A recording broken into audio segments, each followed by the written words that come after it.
Hi, this is Scott Jordan, and we are live here at Cellars of Sonoma in beautiful Railroad Square. I threw out a question just a minute ago, a real tough one. What is fortified wine?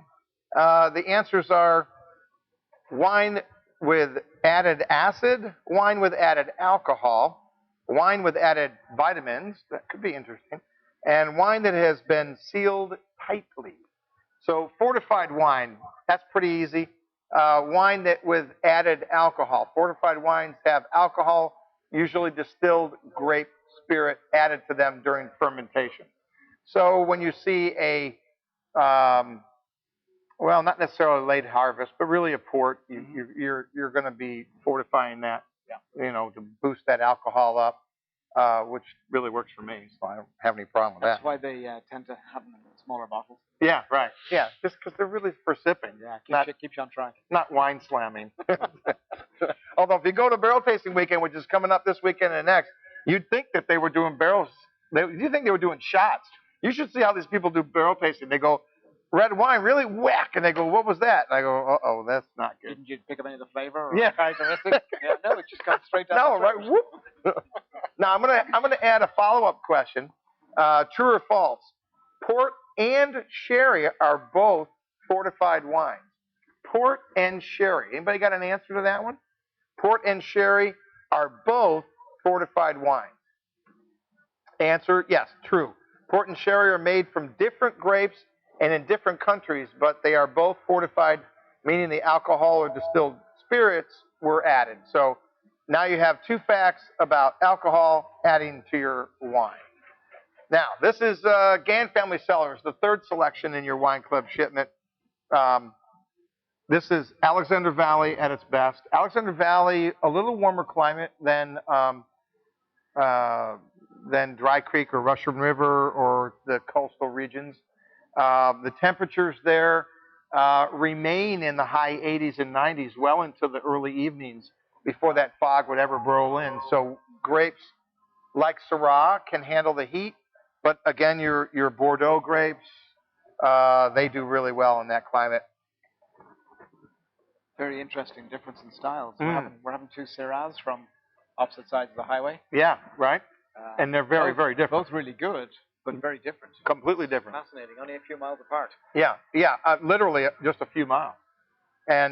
But with the microclimates that you have in California, they change so radically. I mean, it is dramatic.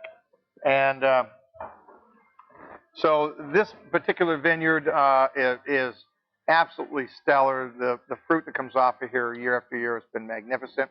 This is another one of those wines that I now have a vertical. I've got a 05, 06, 07 of that. So we're going to have library verticals for sale on these wines real soon, which is really cool. You're making people either envious or jealous. Or yeah, hey, get with the program, because I'll tell you what, well, this particular wine, let me cheat on here. Let me just look here.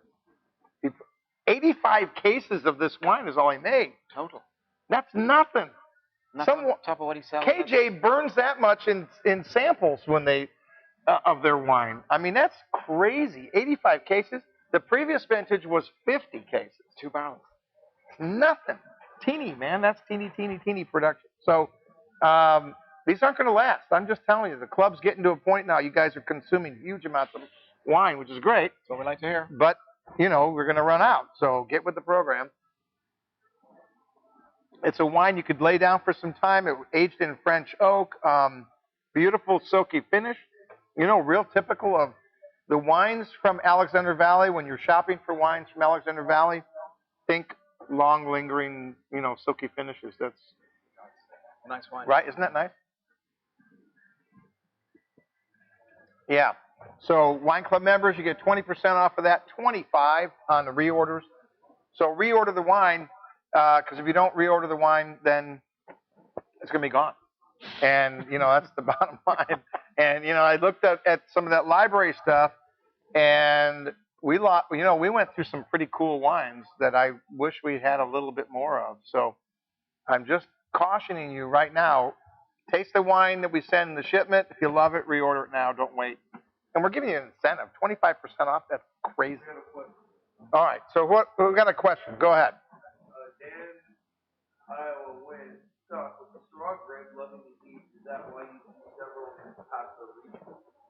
In Paso?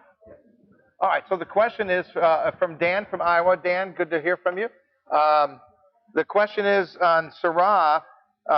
It likes the hot climate. Why do you see that in Paso Robles? Paso Robles is Central California on your way a little closer toward Santa Barbara, in that region there. San Luis Obispo. Yeah, in that region. Yeah. Yeah, Syrah's kind of an interesting grape because Syrah, it's a thicker skinned grape, but it is a grape that actually can take different climates. For example, the Sonoma Coast region, which runs from basically the Oregon border, right, all the way down through the Caneros and over into Napa. Um, that region, in some pockets, you see Syrah, even though that's an area where in the summertime, when the high temperatures in the high 80s and 90s, it'll drop into the 50s like that. But Syrah can take that a little bit of that cooler climate. So it grows in a lot of areas that a lot of other red grapes won't grow. I think a lot of it as well comes down, in my experience, as to how it's grown. Yeah. So you might have it in a cooler area, but they may be managing the vine differently. Right. To get more heat into it. Right. So we saw a lot of that management of what they call the canopy, where you're removing leaves to allow a little more sunlight to hit the grapes. And that can be a double-edged sword, and we learned it last year big time. Yeah. So it was a cooler year. Cooler to some of you is, 20 below. But here, cooler is, 60 and 65. That's a cold spell for us in the summer. As a recently immigrated Irishman, I was happy with last summer.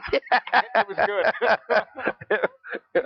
It was too cold. It was warmer than it gets in an Irish summer. Yeah. But it was cool by standards. Yes, and so what happens is they pulled a bunch of the leaves off of the vines to allow more sunlight, and then 2 weeks later, we got spikes in 110 degrees and fried a bunch of fruit, and that really hurt the crop. But it hurt it and helped it. And again, it's a double-edged sword. Yeah. What it did was it lowered the yield. And anytime you lower the yield, you're going to increase the quality. All that energy is going to go into that smaller mass. And so naturally, I guess, you thinned out the crop, not from the grower's perspective, the best thing that they want to do, because they obviously would like to see more tonnage. But as a buyer of grapes or owner of a vineyard, and ultimately for you as a buyer of wines, yeah, we're loving that because the quality of the wine is definitely there. Yeah. And that's really what the end around is. It's hard to get the owners to go through and thin the crop out. So that was one way. It definitely thinned it out. Very interesting year, though. We're not sure. I've tasted some of the wines, though, so far, and what they've decided to produce, pretty damn good. Yeah, I think there's some good stuff left. It's interesting, me being an Irishman, they talk about it being more of a European style year. Yes. As a result of the cooler year, higher acids and lower sugars. In fact, if anything, it could be a very good to excellent year. Yeah. But it will be received differently because it's not the style that people are used to. That's right. That's right. Yeah, double-edged sword again. Yes. Yeah. So we're going to take a little bit of a break. We're not going anywhere for you folks that are watching live. I am going to ask a question before the break. It's a true and false question, so you got a 50% chance. Fine wines are always filtered. This is a great question. Fine wines are always filtered. We'll come back on the break. In the meantime, I'm going to pour the next wine in our wine club shipment.